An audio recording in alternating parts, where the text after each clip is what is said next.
kita masuk kepada peserta kita yang ketiga ya, Sis Priscil dari kelas Efrata nih. Nah, wah, kelasnya Sis Deria ya? kelasnya saya nih ya.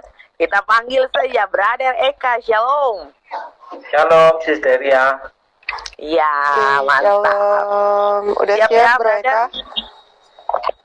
Ya, baik, Siap. Bro Eka. Silakan, Pastor. Saya akan bacakan firman Tuhan pada malam ini. Diambil dari 1 Korintus 2 ayat 7 sampai ke 10. Demikian firman Tuhan.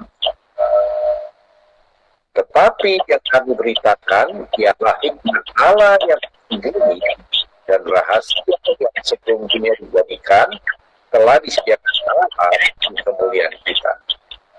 Tidak ada dari penguasa dunia ini yang mengenalnya. Sebab kalau sekiranya mereka mengenalnya, mereka tidak menyalibkan Tuhan yang mulia. Tetapi seperti ada tertulis, apa yang tidak pernah dilihat oleh mata dan tidak pernah didengar oleh telinga dan yang tidak pernah timbul di dalam hati manusia, semua yang disediakan Allah untuk mereka yang mengasihi Dia. Karena kepada kita, Allah telah menyatakannya oleh Roh Kudus, sebab Roh menyelidiki segala sesuatu. Bahkan hal-hal yang tersembunyi di dalam diri Allah. Demikian firman Tuhan, silakan. Ya, terima kasih Pastor Stephen.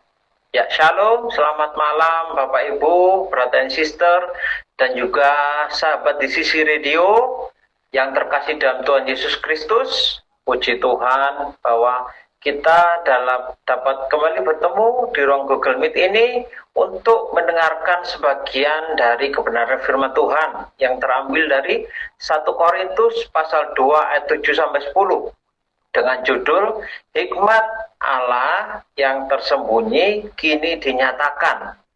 Ya, jadi latar belakang atau konteks sejarah dari ayat ini adalah ketika Rasul Paulus saat itu tengah berada di Efesus. Dan Rasul Paulus itu menulis surat 1 Korintus sekitar tahun 55 Masehi. Dan Rasul Paulus itu menulis surat 1 Korintus dengan tujuan untuk menegur jemaat di Korintus yang saat itu tengah terpecah belah karena mereka lebih mempercayai kepandaian dunia dan juga hikmat manusia. Ya, kota Korintus saat itu adalah kota Yunani yang telah maju dan makmur dan kota juga terkenal sebagai kota kosmopolitan, dan kota itu juga telah maju secara ekonomi dan juga secara intelektualnya pada waktu itu. Ya, dan kota Korintus itu juga terkenal dengan filsafatnya dan juga dengan kepandaian orang dalam berdebat. Ya. Tetapi Rasul Paulus itu berkata bahwa Injil Kristus itu adalah hikmat yang sejati yang hanya bisa dinyatakan oleh Roh Kudus. Ya. Jadi Bapak Ibu, mungkin sebagian dari kita pernah mengalami bahwa hidup ini terasa membingungkan. Ya, karena banyak sekali berseliweran di media sosial dan di media yang ada, media cetak, bahwa berseliweran banyak sekali wisdom atau nasihat atau petuah yang berasal dari motivator ataupun juga para filsuf. Nah, ketika kita mencoba untuk mengikuti hikmat yang berasal dari dunia ini, anehnya hati kita itu merasa kosong. Nah, mengapa demikian?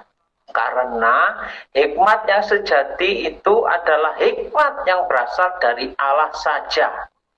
Dan saya juga ingin bersaksi, saya juga dulu pernah hidup seperti ini dengan mengikuti hikmat dunia.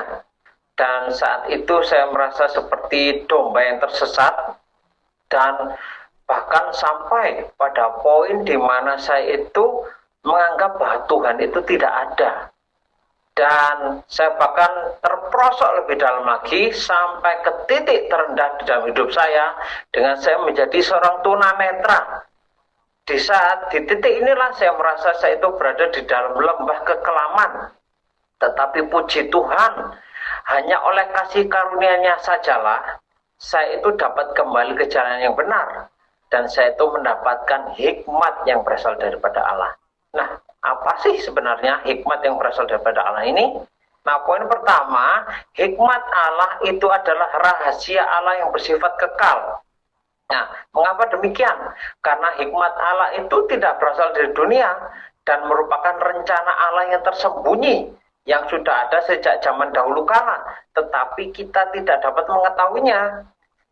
Tetapi hal itu telah dinyatakan lewat Yesus Kristus. Dan dunia itu tidak dapat menemukan hikmat yang sejati ini, karena ini bukan soal kepandaian semata, tetapi karena soal pewahyuan. Nah, bagaimana cara kita mengaplikasikannya di dalam hidup kita sehari-hari? Nah, caranya adalah dengan kita itu menjalin hubungan pribadi dengan Roh Kudus, agar kita itu mengerti kehendak Allah.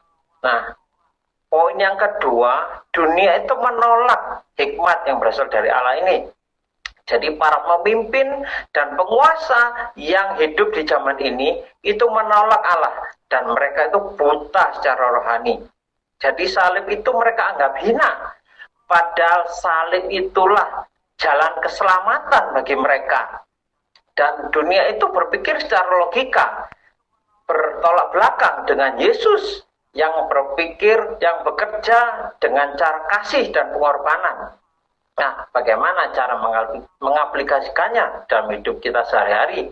Caranya adalah kita jangan sampai tertipu dengan hikmat dari dunia ini, dan kita harus mengukurnya dengan Injil.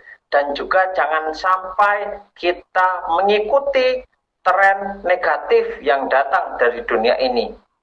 Dan poin yang ketiga adalah bahwa hikmat Allah itu telah dinyatakan oleh Roh Kudus. Jadi apa yang tidak pernah dilihat oleh mata, tidak pernah didengar oleh telinga, dan tidak pernah timbul di dalam hati ini, itu telah Tuhan sediakan bagi mereka yang mengasihi Dia, dan juga bagi mereka yang percaya kepadanya.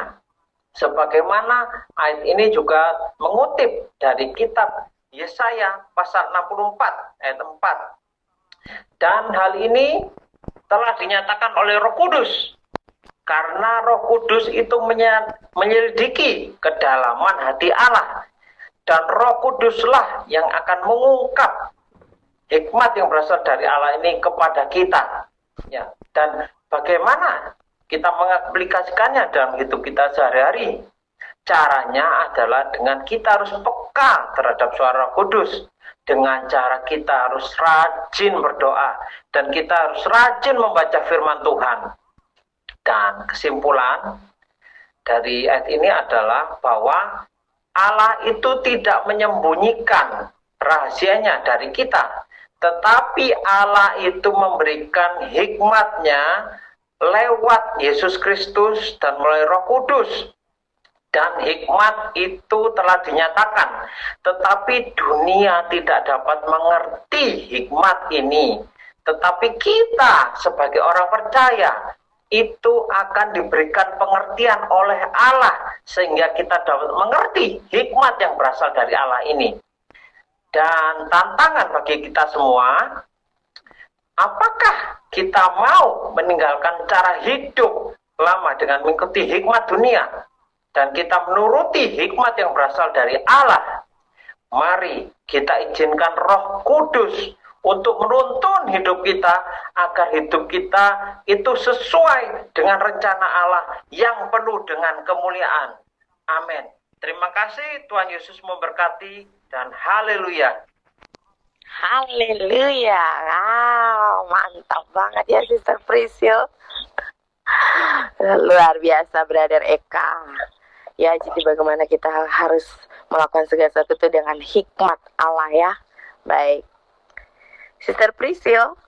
Yes, puji Tuhan. Tadi lagi nyari mic-nya, tiba-tiba. Iya, mantap ya.